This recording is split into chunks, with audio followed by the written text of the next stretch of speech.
Happy New Year, Aquarius, and I've started the chart moving here, as you can see. Only the outer planets for 2024. It's an important year for you.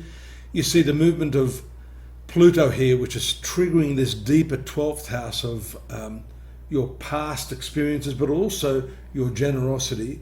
And that component, generosity, your magnanimous nature, needs to be checked throughout 2024. And I'm going to explain that in terms of this second house, the financial component of your horoscope, and how this is going to be impacted in 2024. There's an important eclipse that takes place in the sign of Libra up here, 9th house, which has to do with education. Now that may not necessarily be formal education, but there's no doubt that this year, especially with the early lunar eclipse in that sector, that your thirst for knowledge is going to come to the fore. Your understanding of things is going to blossom, in particular your understanding of yourself, due to this transformative transit of Pluto in your sun sign. And especially for those of you born in the first few days of Aquarius, this is going to be very, very notable. You see here 1 degree, 2 degrees. So those born in that first few days of Aquarius, 19, 20, 21, 22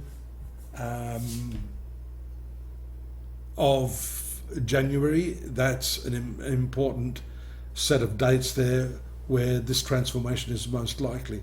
8th of May, you see the important triangular aspect between the expansive Jupiter and Uranus in your 4th house of family. I overlooked another eclipse there that's taking place in the sign of Aries over here in the 3rd house, which is an important informational sector. Again, knowledge and insights, new ways of thinking. This is coupled with that 9th house, educational and wisdom bearing house of the horoscope. So 2 very important transits take place there. And then another one which influences your mind of sorts, because this 5th house, the Jupiter transit we see there, it starts on 26th of May, and you can see it's just plowing through this 5th house. This is a creative sector.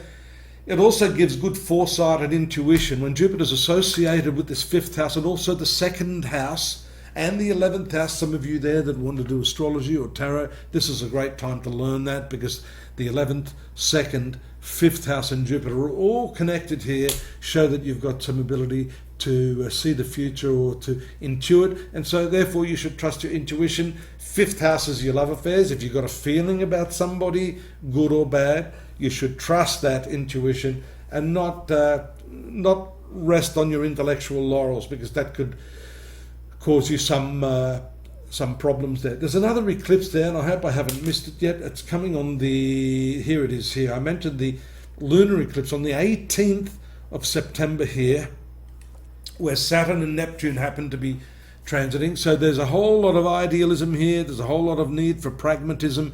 And then the eclipse here, the 2nd house of financial opportunity, is juxtaposed against that retrograde Pluto moving back into the 12th house of generosity.